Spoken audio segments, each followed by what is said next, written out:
사랑하는 성도 여러분, 안녕하세요. 3월 20일 월요일입니다. 다 함께 찬송가 452장 내 모든 소원 기도의 제목 찬양하심으로 오늘의 말씀 시작하겠습니다.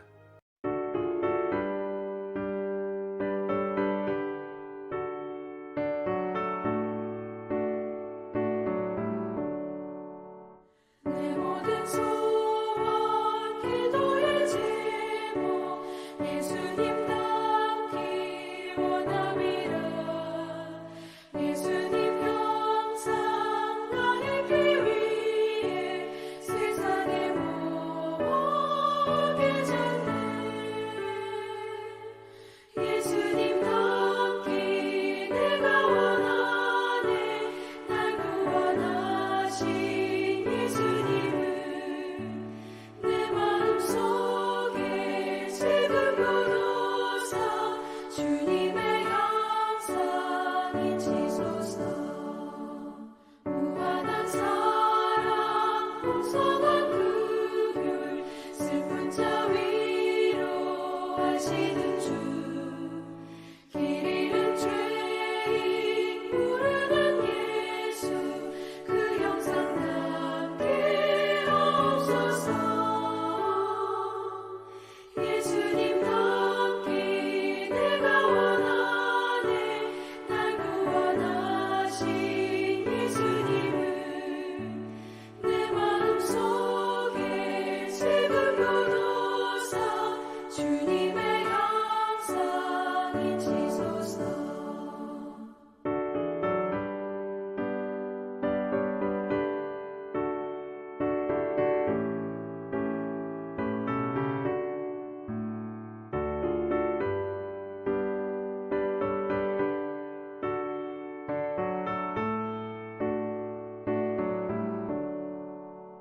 겸손한 예수 거룩한 주님 원수의 멸시 참으시사 우리를 위해 고난을 받은 구주를 닮게 하옵소서. 예수님 닮기 내가 원하네.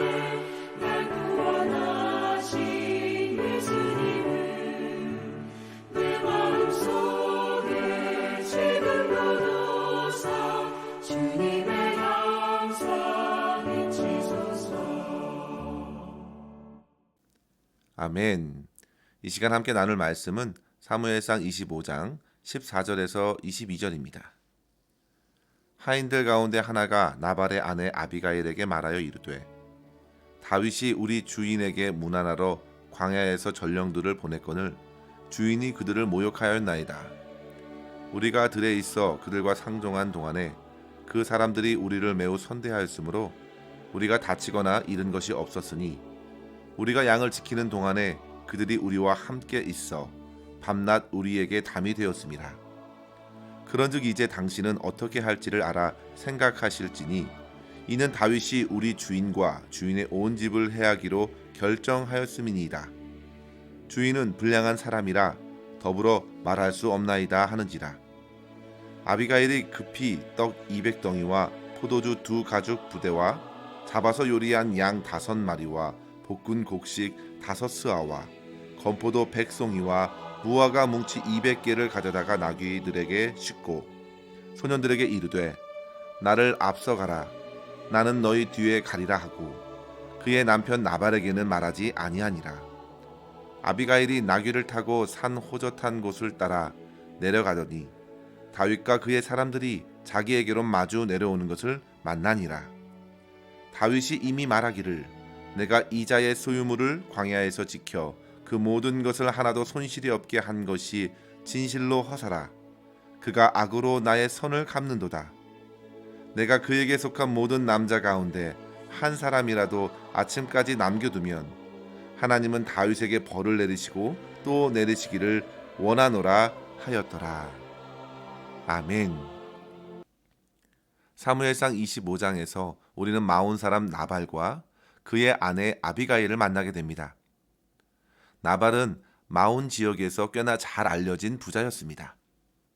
앞서 25장 2절에 보시면요, 양이 3,000마리에 염소가 1,000마리였고 그의 가축을 돌보는 일로 그에게는 많은 하인들이 있었습니다. 3절에 보시면요. 나발은 완고하고 행실이 악하다고 말하고 있고 그의 아내 아비가일은 총명하고 아름답다고 소개하고 있습니다. 그렇게 어떻게 보면 결코 어울리지 않아 보이는 그들에게 다윗과의 갈등이 일어난 것입니다. 때는 양털을 깎는 날이었습니다. 당시 목축업을 하는 가정에 양털을 깎는 날은 수확하는 날로 보시면 되겠습니다. 한 해 동안 공들였던 양털을 거둬들이는 이때는 잔치를 벌여서 이웃들과 음식을 나누는 것이 자연스러운 일이었습니다. 그렇기 때문에 그 지역에 살고 있었던 다윗이 10명의 소년들을 보내어 잔치 음식을 나눠주기를 구한 것입니다. 사실 그동안 나발의 목자들은 다윗의 군사들이 그들을 보호하는 벽이 되어 주었기 때문에 주위 도적들에게서 안전하게 양떼들을 기를 수가 있었습니다. 그러나 나발은 그들의 말을 무시하고 다윗의 요청에도 모욕적인 언사로서 거절한 것입니다. 그런 주인을 보면서 종들은 불안해했습니다. 게다가 이미 다윗이 사람들을 무장시켜서 온 식구들을 해하려 한다는 것을 알게 된 이상 그들은 가만히 있을 수 없어서 곧바로 아비가일에게 가서 상황을 설명한 것입니다. 특별히 오늘 본문에 보시면요. 다윗의 지금 마음의 상태가 어떻습니까? 21절 말씀에 보시면 다윗이 이미 이렇게 말했습니다. 내가 그의 소유물을 지켜준 것이 허사구나. 그가 내가 베푼 선을 악으로 갚는도다. 내가 그에게 속한 모든 남자들 가운데 한 사람이라도 내일 아침까지 살려두면 차라리 하나님의 벌을 받고 말겠다. 그렇게 맹세하였던 다윗은 상당히 화가 나 있었습니다. 성도 여러분, 25장에 나타난 다윗은 마땅히 요구할 것을 요구한다는 생각으로 가득하여 화를 내고 있는 것입니다. 어느덧 광야에서 지쳐있던 다윗은 나발의 모욕을 참아내지 못하고 이성을 잃은 사람처럼 그를 죽이겠다고 찾아오는 것입니다. 그런 다윗을 지금 아비가일이 나서서 그를 진정시키려 한 것입니다. 이러한 오늘 본문의 말씀을 가지고 이 시간 두 가지의 교훈을 함께 생각하고 기도했으면 좋겠습니다. 첫째로 성도 여러분, 은혜를 잊지 말고 은혜에 합당한 감사의 삶을 우리는 살아가야겠습니다. 다윗의 분을 일으켰던 것은 분명 나발의 모욕적인 언사와 태도였습니다.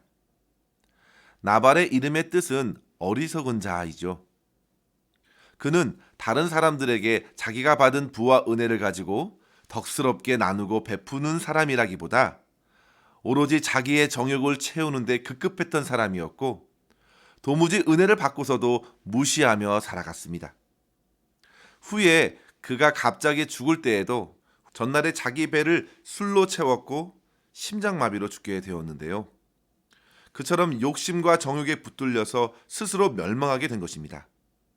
성도 여러분, 그는 분명 다윗과 그의 군사들이 도적과 강도가 자주 출몰하는 그 지역의 양떼들에게 얼마나 큰 도움이 되었는지 알고 있었을 것입니다. 그러나 그는 지금 그가 누리는 수확의 기쁨을 나누고 싶지는 않았습니다. 받은 은혜를 생각하면 분명 풍성한 잔치의 기쁨을 나누는 것은 인지상정입니다. 그러나 나발은 자기만 아는 어리석은 자였습니다. 은혜와 선행을 모욕과 무시로 받아쳤습니다. 오로지 다윗의 사람들의 그 은혜를 인정하는 사람들은 몇몇 하인들 뿐이었습니다.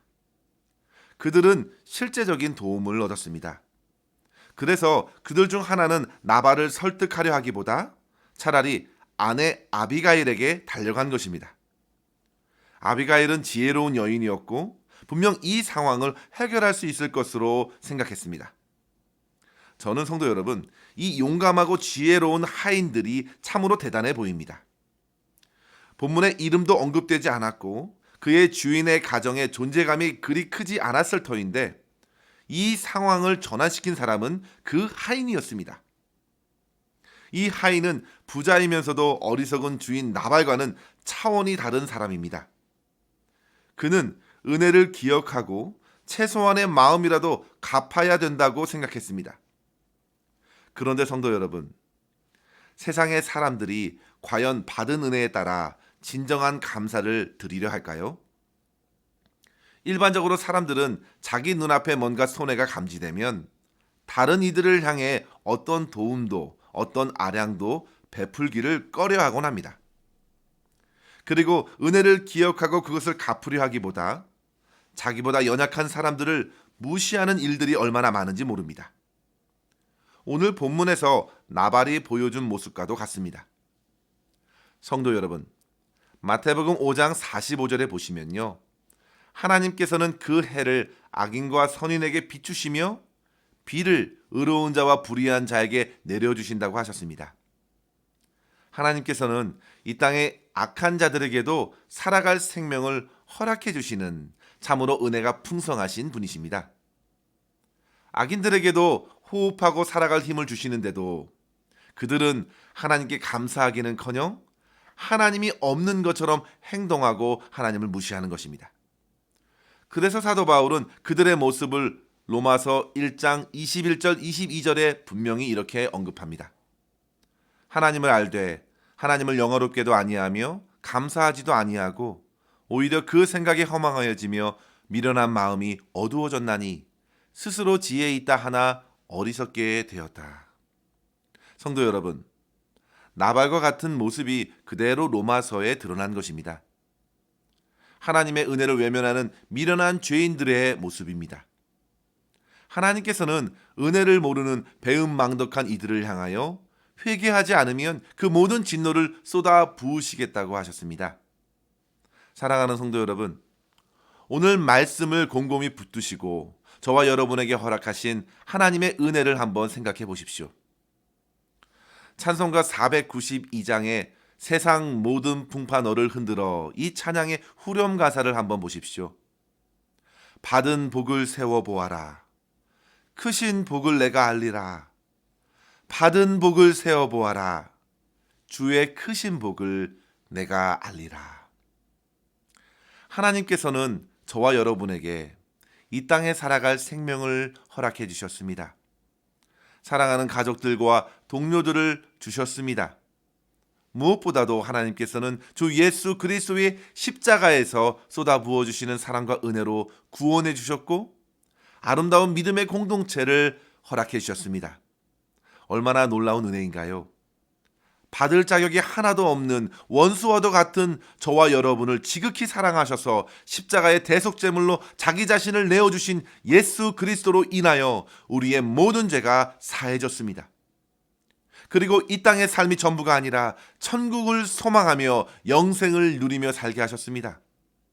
성도 여러분, 우리들에게 감사할 제목이 얼마나 많습니까? 그 은혜를 기억하면 용서하지 못할 죄인이 없고 내 손에 물질과 음식과 기쁨을 나누지 못할 이유가 전혀 없습니다. 사랑하는 성도 여러분, 주의 은혜를 기억하시고 그 은혜에 합당한 감사와 찬양의 삶, 나눔과 섬김의 삶을 오늘도 살아가시면서 은혜를 허락하신 하나님께 영광 돌릴 수 있기를 주의 이름으로 간절히 축원합니다. 둘째로 성도 여러분, 은혜에 합당한 삶은 영혼의 위기에 빠진 이들을 건질 수 있다는 사실을 믿으시기 바랍니다. 오늘 본문에서 가장 강조되는 아비가일의 모습은 곧 은혜를 기억하고 그 은혜에 합당한 행동으로 나타났습니다. 그녀는 하인의 말을 듣고 상황을 잘 파악하였습니다. 그리고 신속하게 수백 명이 먹을 수 있는 양식을 준비하여 하인들로 하여금 앞서가서 다윗을 맞이하게 하였습니다. 마치 야곱이 형 에서를 만나기 전에 형님께 드릴 것을 먼저 보낸 것과 비슷합니다. 그런데 여기서 아비가일이 행동한 조치 중에 또 하나의 돋보이는 것은 바로 나발에게 말하지 않았다는 것입니다. 당시의 사회가 극히 가부장적인 사회였기 때문에 남편과 의논하지 않고 행동하는 것은 당시의 세상을 거스르는 것이라 할 수 있습니다. 아비가일은 그렇게 미련한 남편과 의논하지 않고 은혜에 대한 보답을 준비한 것입니다. 그런데 이러한 그녀의 행동을 통해서 결국 어떻게 되었습니까? 다윗이 죽이려고 했던 주인 나발과 나발의 온 집의 식구들이 살게 된 것입니다. 그녀의 행동이 만약 없었다면 집에 있던 모든 남자는 내일 아침까지 살아있지 못했을 것입니다. 성도 여러분, 아비가일이 준비한 음식의 가치가 얼마나 되겠습니까? 그것이 과연 많은 집안 사람들의 목숨과 비할 수 있겠습니까? 그런데 그녀의 감사와 용서의 대접으로 말미암아 그 사람들은 살게 되었습니다. 잠언 21장 14절에 보시면요, 은밀한 선물은 노를 쉬게 하고 품 안의 뇌물은 맹렬한 분을 그치게 하느니라 했습니다. 성도 여러분, 선물에는 힘이 있습니다. 작고 은밀한 선물로 분노가 그치고 관계가 회복됩니다. 아비가일은 그렇게 살기로 가득했던 다윗의 마음을 가라앉혔습니다. 아비가일은 단지 자기 가정의 남자들을 살린 것뿐만 아니라 지금 다윗이 손에 피를 묻히게 될 위기에서 다윗을 건져준 것입니다. 그녀가 다윗이 베풀어준 은혜에 합당한 행동을 취했을 때에 헛되게 죽게 될 뻔한 많은 사람들을 살렸고 분노로서 죄를 범하게 될 다윗까지도 지켜주게 된 것입니다. 후에 다윗은 그녀의 간곡한 사과와 지혜로운 말로써 그 모든 노를 그치고 오히려 그녀에게 고마워했습니다. 성도 여러분, 은혜에 합당한 삶이 바로 다른 사람들을 살리기도 합니다. 주변 사람들이 또 다른 죄를 짓지 않도록 지켜주기도 합니다. 다윗은 순간 사울이 그동안 자기를 죽이려고 찾으려 했던 것처럼 그 또한 똑같이 사울 왕처럼 자기 분에 못 이겨 나발과 그의 가솔들을 죽이려 했다는 사실을 깨닫게 되었습니다. 다윗이 잠시 잊었던 은혜가 있었습니다. 사울이 그를 죽이려고 했을 때에 하나님께서는 다윗을 사울에게 내어주시지 않으셨던 사실입니다. 아무리 세상의 은혜를 외면하는 나발과 같은 이들이 많이 있어도 그들의 방식대로가 아니라 끝까지 선으로 대하는 삶을 살아가는 것이 하나님의 은혜를 누리는 성도의 삶이라는 사실을 우리는 깨달아야 되겠습니다. 사랑하는 성도 여러분, 하나님께서 허락하신 은혜를 생각하며 날마다 받은 은혜에 합당한 감사로서 살아가시길 바랍니다. 또한 우리 모두는 하나님의 은혜와 사랑에 빚진 자로서 주변의 사람들을 깨우고 그들을 살리며 그들로 하여금 하나님께서 우리에게 은혜로 주신 것들을 다시 생각나게 하는 그러한 삶을 살아가면서 우리 하나님께 영광 올려드릴 수 있기를 주의 이름으로 간절히 축원합니다. 기도하겠습니다. 하나님 아버지 감사합니다. 하나님께서 저희에게 베풀어 주신 그 많은 은혜들을 잊지 말게 하여 주시고 그 은혜에 합당한 삶을 오늘도 살아가게 하여 주시옵소서. 아버지 하나님, 우리는 참으로 연약하여 삶의 형편이 조금이라도 나아지려고 하면 쉽게 교만하고 분노하여 죄를 범하는 일들이 얼마나 많은지 모릅니다. 주여, 저희들을 불쌍히 여겨주시고 주님께서 날마다 허락해 주신 생명으로 인해 기뻐하며 선하신 주님께서 오늘도 우리의 삶을 채우시고 인도하여 주신다는 사실을 믿고 받은 은혜를 따라 주변의 사람들을 주의 사랑으로 섬기고 돌보게 하여 주시옵소서. 오늘도 우리의 모든 삶 가운데 역사하시는 하나님만을 의지하옵고 감사드리며 우리 구주 예수님의 이름으로 기도하옵나이다. 아멘. 사랑하는 성도 여러분, 오늘도 주 안에서 승리하시길 바랍니다. 감사합니다.